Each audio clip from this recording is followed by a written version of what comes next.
AG2R La Mondiale vous présente C'est le Nord.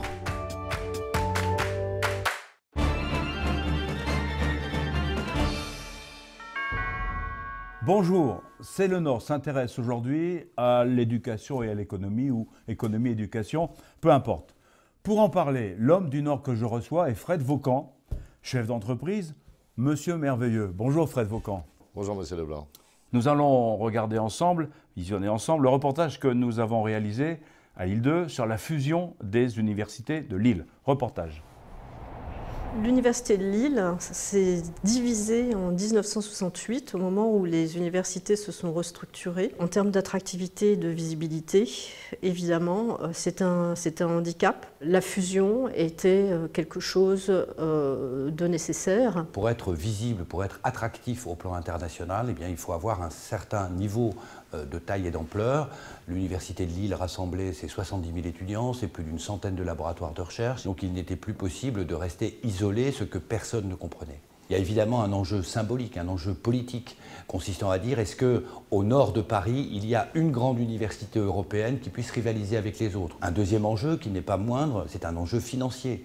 L'IDEX, c'est une dotation financière qui va produire une dizaine de millions d'euros par an. Il y a un troisième enjeu sur lequel j'insiste. L'université de Lille, c'est une université qui se veut une université citoyenne et par conséquent, elle doit entraîner l'ensemble du territoire régional, l'ensemble des universités, l'ensemble de l'enseignement supérieur et de la recherche dans cette dynamique.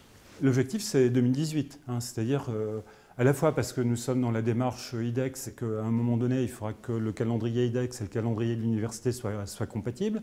Et puis, deuxième chose, on a déjà commencé à travailler. Actuellement, nous communiquons déjà autour d'un logo commun. Nous communiquons aussi de façon plus précise. Par exemple, les signatures de nos laboratoires, c'est la signature Université de Lille. Et on communique effectivement sur une image commune, sur une identité, puisque finalement, nous créons une nouvelle identité qui est celle de l'Université de Lille. Avec l'effet d'entraînement issu d'une part de la fusion, d'autre part de l'IDEX, notre objectif, c'est de monter dans les 150 premiers du classement de Shanghai. Fred Vaucan, l'objectif de l'Université de Lille, on le voit, est d'entrer dans le classement de référence, le classement Shanghai. Vous comprenez cette volonté, cette nécessité de s'ouvrir à l'international? Complètement, c'est d'actualité. Qu'il y ait une fusion entre les trois est très importante. Au plus on est gros, au plus on fait parler. Et puis en plus pour Lille, c'est géant. Considérons donc que la mondialisation, quoi qu'on en dise parfois, c'est plutôt une bonne chose. Alors c'est une très bonne chose si les règles du jeu sont les mêmes pour tout le monde, ce qui n'est pas le cas aujourd'hui, tout le monde le sait. Mais c'est génial la mondialisation. La concurrence, ça fait toujours progresser le commerce. Au plus elle est grande, au plus ça progresse. Parlez-nous de ce fameux merveilleux que certains connaissent, mais je ne vous demande pas la recette. Merveilleux, c'est un gâteau du nord, de la Belgique jusqu'au nord de la France, qui est très connu déjà depuis, je pense, une paire de centaines d'années. Je n'ai pas retrouvé les origines.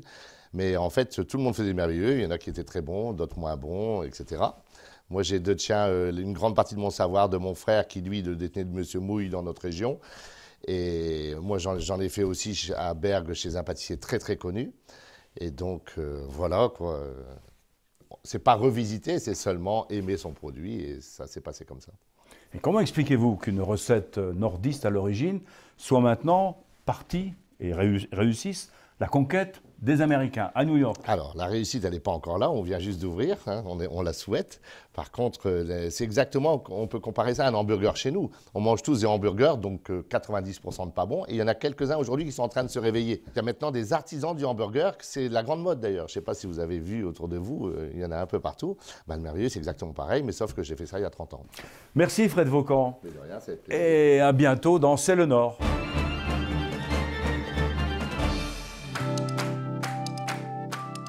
AG2R La Mondiale vous a présenté C'est le Nord.